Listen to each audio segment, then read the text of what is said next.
What happens when the man who owns the company walks into the drive-thru window wearing a headset, and no one knows who he really is? Preston Rivers never planned to take over the business.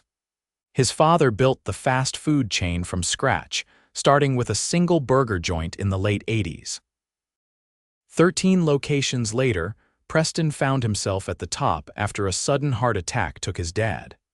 And while he'd spent the last 5 years keeping the company growing, he hadn't been inside one of the kitchens in a long time.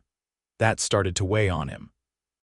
"It's all looking good on paper," his assistant had said last week, but the complaints keep rolling in from Store 9. Store 9 was across town, tucked between a strip mall and a gas station. It was one of the busiest and had the highest turnover rate. Preston had never met the crew there. Most of the staff were hired after he took over, and since it was a corporate chain, no one knew his face. So he put on a fake beard, got a buzz cut, and wore thick, rimmed glasses. He signed up as Paul, a new trainee, and walked in on a Monday morning shift. The first thing he noticed was how loud it was. Not from the customers, but from the yelling inside the kitchen. "Move it, Kayla. You're slower than my grandma," barked a voice from the back. Preston looked over. A tall, sweaty man with a scowl on his face was barking orders at a young woman barely out of high school. Her hands were shaking as she flipped a basket of fries. That had to be the manager. Preston kept quiet. "I'm Paul," he said when a short woman with curly hair walked over. "Fiona," she said, giving him a quick once-over. "You're the new guy. Yeah, first day. All right, come with me. I'll show you the register first." Fiona Andrews was shift lead, and she moved fast but explained everything clearly. She didn't raise her voice, even when the drive-thru line backed up. When a customer got angry about the wrong order, she apologized with respect and fixed it without blaming anyone. "Try to keep up, okay? It gets wild during lunch." Preston nodded and followed her lead. By noon, the line of cars at the drive-thru wrapped around the building. Fiona handed him a headset.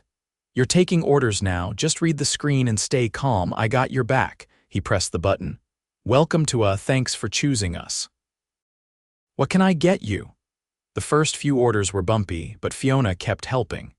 She even stepped in when the headset disconnected. Then, around 1 o'clock, Preston saw something that snapped him out of learning mode. A beat-up minivan pulled up to the window. Inside was a woman with 2 small kids in the backseat. One was crying loudly. The other was trying to take off her seatbelt and climb into the front.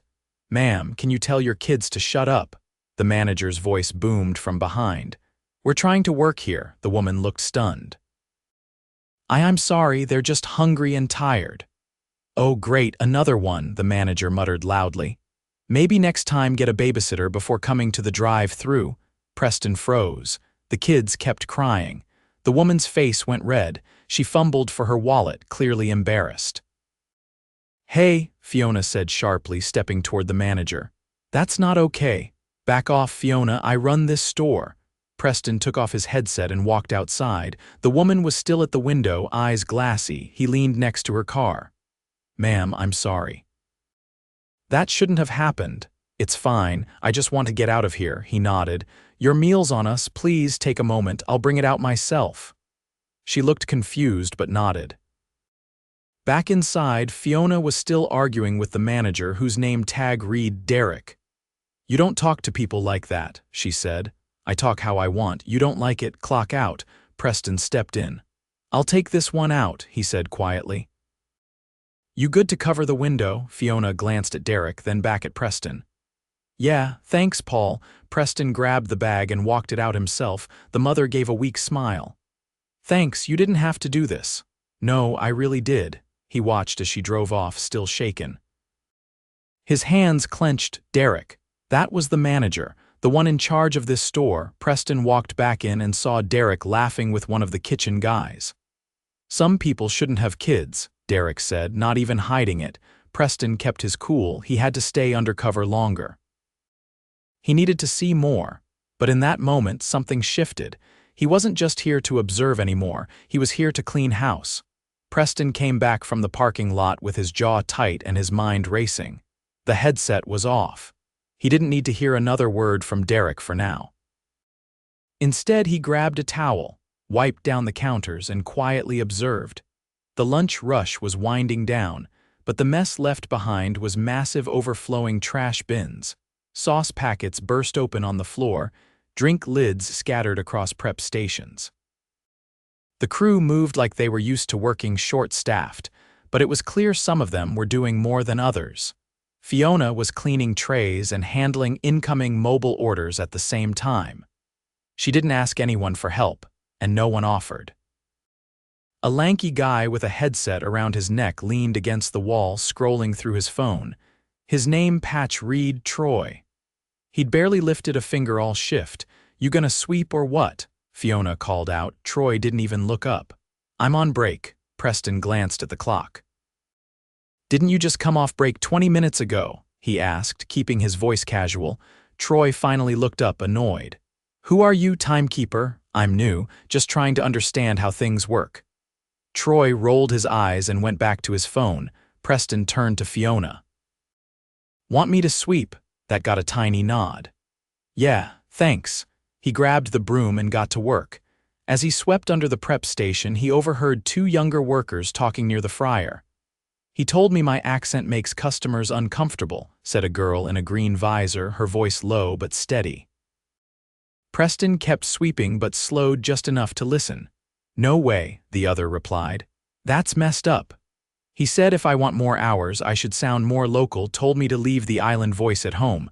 Preston's stomach turned. He looked over. The girl's name tag read Janelle. Her accent was Caribbean, barely noticeable but full of warmth. He stepped in. "Hey Janelle, can you show me how to restock the sauces?" She looked surprised but nodded. "Sure." They walked to the back storage closet. Once inside, Preston lowered his voice. "Who said that to you?" She hesitated, eyes scanning his face. "I'm just a trainee," he said, "but I don't like what I'm hearing." She looked down. "Derek, a month ago I didn't want to cause trouble. You didn't." "He did." She nodded once, tucked her hair behind her ear, and walked out with a box of ketchup packets. Back on the line, Derek stood with his arms crossed, watching everyone like he was above it all. "Hey, rookie," he called across the kitchen. "You mop like my little niece." "Speed it up." Preston didn't respond. Instead, he walked to the back office and knocked. No answer. He tried the handle. Unlocked. The office was small, cluttered, and dim. A stack of employee schedules sat on the desk next to a pile of unopened mail. Preston scanned the room quickly. Sticky notes covered the monitor. Most were reminders to fix this later. None looked recent. He pulled open a drawer. Inside were time sheets. He flipped through them. Fiona's name popped up again and again. Extra hours, no overtime logged. She was working more than 40 hours a week, but always paid for less than that. Preston took a photo with his burner phone, tucked the sheets back, and left. Back in the kitchen, he caught Fiona refilling the soda machine. Her hands looked raw. "You working doubles?" he asked. "Most days, yeah. You getting overtime?" She laughed once, dry and tired. "You're funny. You ever ask? No point. Derek says we're not big enough for that, says it's just how it is." Preston nodded slowly. "You ever thought about leaving?" "All the time. But rent's not gonna pay itself." He looked at her again. She wasn't just tired, she was worn down. There was a difference. Later that afternoon, a delivery truck pulled up. Derek was nowhere to be found. "Fiona," someone called. "Truck guy needs a signature." She wiped her hands on her apron and jogged out to the back door. Preston followed. The delivery driver handed over a clipboard. Fiona signed, then turned to grab the dolly. "I got it," Preston said, taking the handle. "You don't have to, I want to." They unloaded together in silence. Then Fiona leaned against the wall and looked out toward the parking lot. "I used to love this place," she said, "before he started running it like a boot camp with no exits." Preston let that sit for a moment. "What keeps you here?" "I've got a younger brother, still in school. Mom passed last year. I'm covering everything." He nodded. Inside, Derek was finally emerging from the back, holding a drink and a bag of chips. "All right, people, pick it up. This place looks like a dump." He walked past the fryer station and shoved a basket into place, nearly knocking over Janelle. "Watch it, island girl," he muttered. That was it. Preston stepped forward. "Say that again." Derek turned. "What? You heard me." Derek narrowed his eyes. "Who the hell do you think you're talking to?" Preston pulled off his glasses.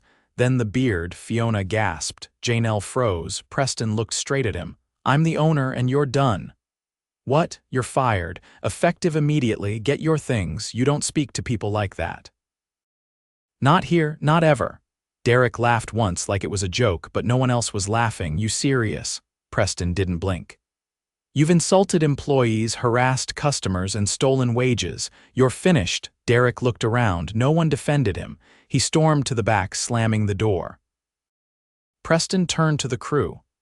"I'll be meeting with each of you, one by one. If you've got something to say, now's the time." Fiona stared. "You're really him?" "Yes, and I've been watching. You've been doing everything right. That's about to be recognized." She didn't say anything. Just exhaled like she'd been holding her breath for months. Preston turned to Janelle. "What he said to you, that's not just wrong, it's illegal. You deserve better." She nodded once, lips pressed tight. He looked around the kitchen. "This place is getting cleaned up. Starting today." No one moved for a moment, then Fiona stepped forward. "So, who's calling the next orders?" Preston smiled. "I'll take the headset." And this time, the voice in the drive-thru was calm, clear, and respectful, because the boss was back where he belonged. The next morning, Preston arrived before the sun was up. He used his real name now. No beard, no disguise, just a plain shirt, black jeans, and a clipboard in hand. "Store opens in 20, said Fiona, wiping down counter space near the soda fountain. "We're down 2 on morning shift." Troy called out. Preston nodded. "I expected that." She looked at him. "You keeping him?" "No, he was on his phone all day yesterday, never lifted a hand. I want people here who actually work." "Good," she said without hesitation. The fryers were still cold, and there were only 3 people on the floor: Fiona, Janelle, and a quiet teen named Marcus who handled prep with surgical focus. Preston had barely spoken to Marcus the day before, but he'd noticed how clean his station stayed, how precise his movements were even under pressure. "Marcus," Preston said. "How long have you been here?" 4 months. "Ever late?" "No, you want more responsibility." He paused, brow furrowing. Why? Preston didn't answer right away. He just gestured toward the back. "Come see something." They walked into the office together. Preston laid out the last 4 weeks of schedules on the desk. "You notice anything strange about these?" Marcus leaned in. "Kayla's working doubles, but ours don't reflect that." "Exactly. Fiona's too. And Janelle only has 2 shifts logged, but I know she worked at least 4 last week." Preston pointed to Derek's initials at the bottom of each week. "He altered them, cut hours before payroll, thought no one would question it." Marcus said nothing for a moment. "Then you gonna report that?" "I already did. HR's auditing every store, but I need someone here who understands operations, someone who hasn't been part of the games." "You want me to be shift lead?" "I want you to train for it, starting now." Marcus nodded once. "I won't let you down." Back in the kitchen, Fiona was already delegating. Janelle was on register, Marcus was prepping egg patties, and Preston was refilling the coffee station when a silver sedan pulled into the lot early. A woman stepped out in professional clothes, slim blazer, tablet in hand, hair pinned up tightly. She knocked once on the side door and waited. Preston opened it. "I'm from corporate HR, she said. "Heard you needed a full audit." He stepped aside. "Right this way." They spent the next 45 minutes reviewing logs, talking in hushed voices behind the office door. When they emerged, the HR rep pulled Fiona aside. "May I ask you some questions?" Fiona dried her hands on a towel. "Sure." They moved to a quiet corner near dry storage. Preston didn't interrupt. Instead, he watched Janelle handle a growing breakfast rush with calm precision. A customer with a large order, 6 sandwiches, 4 coffees, and 2 oatmeal cups stood at the counter.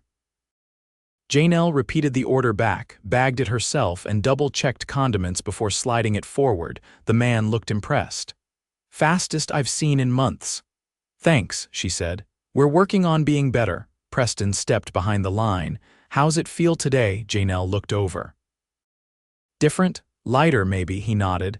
You ever thought about leading? She tilted her head. Like a shift lead, you've got the temperament for it. Calm, organized, patient with customers. She looked down. He used to say I was too quiet for that. He was wrong. I'll support you if you want to apply. She didn't say anything for a moment, then she nodded. Okay. Outside, the drive-through line started building. Fiona returned with the HR rep, who gave Preston a short nod. You did the right thing. He's been reported before. Complaints never stuck. No one ever backed them up. They will now. Payrolls being reprocessed. Everyone's getting back pay. We'll be doing random check-ins over the next 6 months. As the HR rep left, Fiona rejoined him near the coffee station. What's next? She asked. Hiring. We need 2 new full-timers and another part-time to cover breaks. I'm pulling from my emergency budget to do it. You sure corporate will approve that? I am corporate. She gave a small laugh, the first real one he'd heard from her. By mid-afternoon, a new applicant walked in, a woman in her 40s named Dana with restaurant experience and a resume that listed 3 local chains. Preston personally interviewed her at the back corner table while Fiona handled orders. Why'd you leave your last job? He asked. They kept cutting hours, no warning. 1 week I'm full-time, next week I'm barely on the schedule. I've got 2 kids, I can't live like that, he nodded. How soon can you start? Tomorrow. See you at 6:30. Dana's eyes widened. That fast? We're rebuilding. I'm not wasting time. By 4 o'clock, Kayla arrived for her evening shift. Her face froze when she saw Preston standing near the register. I didn't know you'd be here. I own the company. I'm going to be around a lot more, she nodded, eyes darting toward Fiona. Preston stepped closer. I want to talk to you. Office. They walked back. She sat stiffly. I know you've been working doubles, he said. Your time sheets were altered. I didn't want to make noise. You shouldn't have to. You're owed $412 in back wages. It's being corrected. She blinked slowly. I thought that money was gone. It's not. And when you're ready, I'd like to offer you a mentorship under Fiona. She's moving up. That means someone will need to grow into her old spot. You think I could do that? I think you already are. You just haven't had anyone watching. She sat there a moment longer. Then she stood, steadier now. Thank you. Back on the floor, Marcus had the line moving like clockwork. He was calling out orders, restocking sauces, and even troubleshooting the soda machine without being asked. Preston leaned beside Fiona near the drive-through screens. You built a team here, even with everything working against you, she shrugged. We held it together, that's all. No, you held it together, I'm fixing the rest. She glanced toward the line. Feels like a different store. It is now. Just then, a customer in a blue hoodie approached, holding a receipt. Hey, I think I was overcharged on this combo. Before anyone else could respond, Preston stepped forward. Let me fix that. He read the receipt, saw the error, and pulled the drawer open. Here's the difference. The man paused. You don't look like management, I own it. His eyebrows lifted. Seriously? Seriously? The man glanced around. Well, you've got a solid crew. Haven't seen this place run this smooth in a long time. Preston looked at Fiona. That credit goes to them. The man walked off and Fiona leaned against the counter. You really gonna stay involved? I have to. I've been away too long. She crossed her arms. You know, when Troy was still here, he used to say you were just a name on a website, that you didn't care what happened here. I earned that, but I'm changing it. You're off to a good start.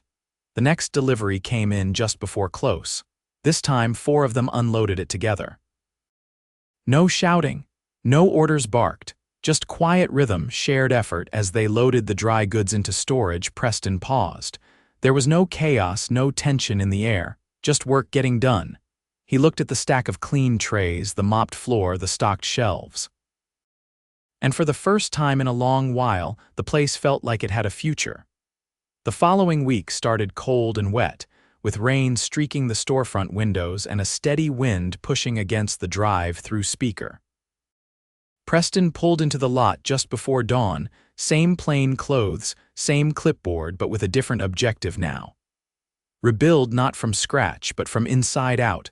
Fiona was already inside, her jacket slung over the back of a chair and a mop in hand.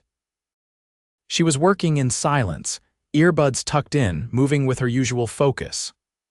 When Preston stepped in through the back, she looked up, pulled one earbud out and gave a nod. "Morning."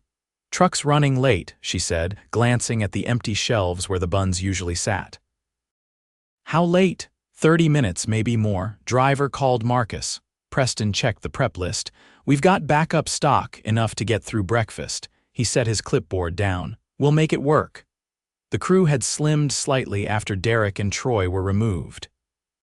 Hiring had started, but training took time. Dana, the new hire, had picked things up fast but was still shadowing Marcus. Janelle had begun her leadership training alongside Fiona, who now had full control of scheduling. There were still gaps, but the tone had shifted, less dread, more purpose. At 7 sharp, the first car rolled into the drive-thru. Preston took the headset, moving behind the counter with practiced ease. Janelle opened the register while Marcus checked the warmers. 15 minutes in, a pair of teenagers walked in, both wet from the rain, both scanning the menu board with exaggerated confusion. One of them, tall and wiry, nudged the other. "This place still sucks," he muttered, loud enough to carry. Preston turned. "Can I help you?" They didn't answer right away. One of them pointed at the combo board. "You still have that double breakfast thing, the one with the runny eggs? You mean the sunrise stack?" "Yeah, that. Give me 2, and don't mess it up this time." Janelle looked up, expression unreadable. "Working on it now," Preston said calmly. As he prepared the order, he noticed Marcus watching the 2 teens. Something about his posture changed, the way his shoulders tensed. Preston handed off the sandwiches to Dana and stepped closer to Marcus. "You know them. They used to be in my brother's class. Always came in just to mess with the staff. Once threw a milkshake at one of the girls who used to work here." Preston didn't respond immediately, just nodded and returned to the front. "Here's your order," he said, placing the bag on the counter. One of the boys took it, but the other stayed back staring at Janelle. "You from around here?" he asked, tone casual but off. "She's busy," Preston said before she could answer. The boy laughed. "Didn't ask you. You can leave," Preston said evenly. The boy turned, eyes narrowing. "Why, we didn't do anything." "You're not going to. This store isn't a place for that." The taller one muttered something under his breath and shoved the door open. The other followed. Janelle finally exhaled. "Thanks. You shouldn't have to deal with that. I used to just take it, pretend I didn't hear. Not anymore." The next few hours were steady. Orders flowed. Dana handled the fryer now without guidance. Marcus was training her on prep timing.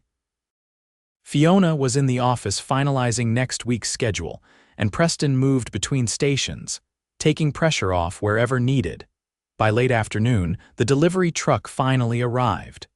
The driver, a short, broad-shouldered man named Lewis, grunted as he stepped from the cab. "Sorry, boss. Got held up 2 stores back. Someone forgot to sign the invoice." "No problem," Preston said. "Let's unload." They moved quickly, stacking boxes of frozen hash browns, sandwich buns, and condiments. Lewis glanced around. "This place looks sharper than it used to." "Cleaner," Preston gave a small nod. "We're making changes." Lewis leaned in slightly. "That guy who used to be here, the tall one with the attitude, he isn't around, right?" "Not anymore," Lewis exhaled. "Good. He once made me wait 40 minutes out back just to sign a paper. Treated everyone like trash." Preston didn't add anything. Just took the dolly and wheeled the final crate inside. By 5 o'clock, the rain had stopped.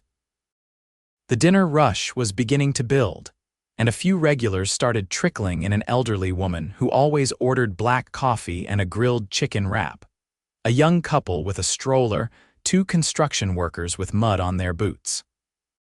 Preston was bagging orders when one of the newer hires, a 17-year-old named Leo, came out of the walk-in freezer looking pale. "I think the chicken tray's off," he said quietly. "Smells weird." Preston followed him into the back. The tray in question had a faint sour smell, subtle but unmistakable. He turned to Leo. "Good catch. Should I toss it?" "Absolutely, I'll log it. You did the right thing." Leo looked relieved. I wasn't sure if I was overreacting, you weren't. Never serve something you wouldn't eat. They disposed of the tray, logged the loss, and updated the prep list. Dana switched to backup protein while Marcus stepped in to oversee. An hour later, the pace finally slowed. Preston sat at the corner booth with Fiona, reviewing sales numbers and labor costs. She tapped her pen on the margin of the printout. You're still not hitting budget on labor. I know, but it's intentional. She looked up. I'd rather run slightly over right now than burn out the crew. Once we stabilize, we can adjust, she nodded slowly. Makes sense. Next step is longer-term training. You and Janelle are already on track. I want Marcus leading full shifts by next quarter. Dana too, if she keeps progressing. Fiona leaned back. They'll rise to it. They just needed someone to believe in them. Preston looked toward the counter where Janelle was helping Leo with the new register software. Her voice was calm, her posture relaxed. Yeah, he said. They did. As they wrapped up, the back door buzzed. A woman in a business suit stood outside, holding a folder and a badge clipped to her lapel. Store inspection, she said when Preston opened the door. Random compliance check. He stepped aside. Come in. Over the next 40 minutes, she examined everything: freezer temps, sanitation logs, employee certifications. She asked questions, took notes, and made no small talk. At the end, she handed Preston a copy of the report. Passed. Well-managed store, staff was organized. No violations. He thanked her and walked her out. Fiona met him near the register. We passed. Clean sheet. She smiled, just slightly, not out of pride but relief. As the crew closed down for the night, Preston gathered everyone by the register. I won't keep you long, he said. But you should know what kind of place you're part of now. They all looked up. Marcus, Janelle, Dana, Leo, Kayla, Fiona. This store went through hell, and most of you stayed. You covered for each other. You worked overtime that didn't get paid. You showed up when people above you didn't. No one moved. No one interrupted. Starting next pay period, raises are rolling out, not just the minimum bump. I've restructured the budget. You're getting what you've earned. Dana's eyes widened. Marcus nodded once. Second, I'm creating an internal feedback line. Anonymous, goes straight to me, no more hiding problems. He looked toward Fiona. And finally, Fiona's officially the new store manager. The crew broke into soft claps, not loud but real. Fiona blinked once, then stepped forward. Thanks. But I'm not doing this alone. You won't have to. Outside, the lot was quiet. The sky had cleared. As they shut off the lights, Preston paused by the door, watching the crew file out. Not rushed, not drained, just tired in the way that meant a day's work had been done right. And for the first time in a long while, he didn't feel like a distant owner. He felt like part of the team.